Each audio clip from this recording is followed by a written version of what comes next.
Welcome back to Fast Market here on the Schwab Network. It's time for our cash tag segment. For that, let's bring in our next guest. That's Megan Brantley. She's the Vice President of Research at Likefolio. Welcome back to the show, Megan. Thanks for having me, guys. Happy Monday. Happy Monday to you. So we're talking Target ahead of earnings. Stock pulling back about 3% today, but it had a good run.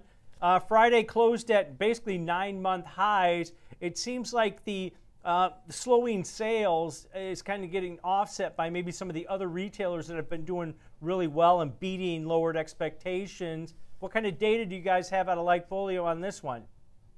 Yeah, whenever we look at Target, we kind of have a little bit of a mixed bag. So we've got two positives and a negative. We'll start off with the negative first, and that is we are seeing signs of a slowdown when it comes to e-commerce. I think that this is something that we're seeing across the board. We see Target web traffic down by about 9% year over year. To give a reference point, Walmart and Amazon are down by about 3% year over year. So I don't think that this is necessarily shocking, but it is a little bit of a red flag to see Target underperforming here, some of these peers.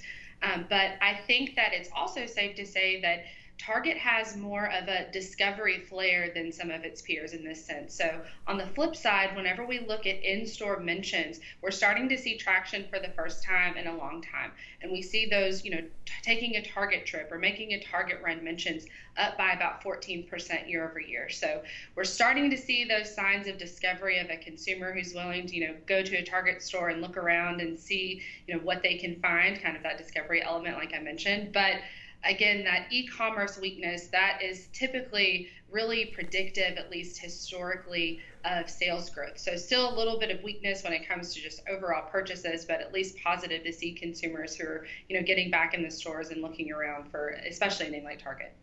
Yeah, Megan, the foot traffic, right, which would counter the e-commerce number. Those were good numbers out of Costco. Those were good numbers out of Walmart.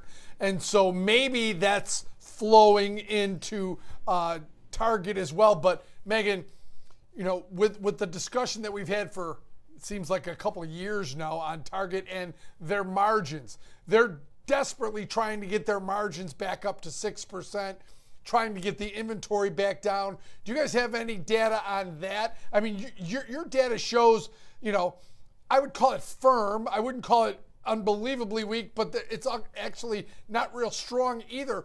Is this different than Walmart and Costco, or is it the same? I think that if I were to lump Target just in terms of an in-store experience, I'd lump it more with a Costco than a Walmart. And another area that we can look at with this is, it's hard for us to understand how a company is doing at managing expenses, which is what Target did a better job with last quarter. But what we can see is that overall happiness level and the experience that the consumer is having whenever it goes into a store.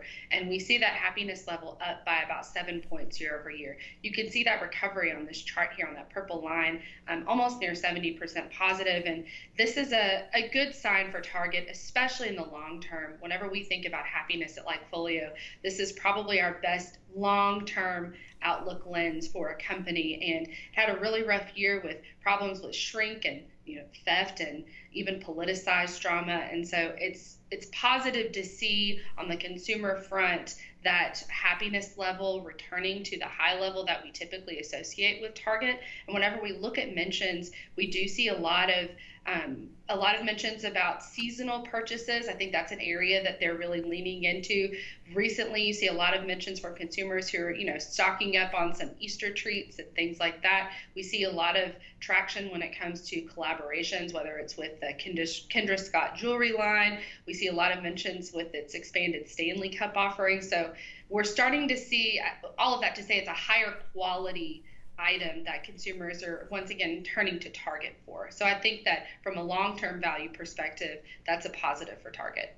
They based a lot of the weakness over the last year and a half, 2 years, besides a pop that we've seen over the last few months, due to the fact that, the theft, you call it shrink, it's theft.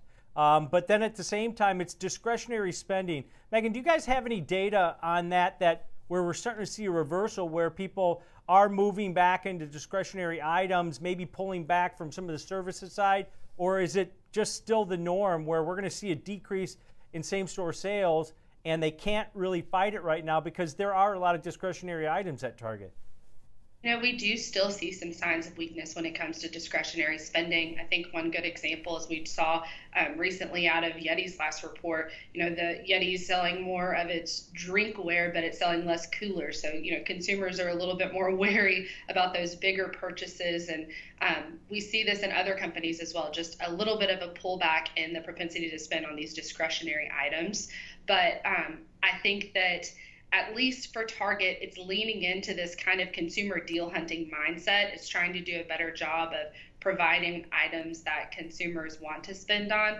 But I agree, in this quarter specifically, I'm not sure if that discretionary spending hurdle is completely cleared for Target yet. And that's part of, I think, what we're showing in that web traffic too, just still a little bit of weakness there that typically we'd like to see that number rising to indicate some momentum. I think the best thing, at least in our data that we see, is at least that foot traffic is in the door, but we can't necessarily quantify how much a consumer is spending every time they visit the store. Yeah, I think that's going to be key, is foot traffic, and we've seen some other retailers actually increase. Do you have an earnings score on this one, Megan? So we're neutral heading into this event. I think that our score did lean a little bit more bearish. It was -14, but with this pullback in the stock, I think that kind of takes away that little bit of an edge. But long term, this is a name that we do like, especially because of the happiness recovery and because of the positive traction and foot traffic that we're seeing. All right, great stuff, great data as always, Megan. Appreciate it. Thanks, guys. All right, that's Megan Brantley, Vice President of Research at Likefolio, breaking down the data for us. Good and positive, and some a little bit negative there, but that's kind of been Target's story. It's like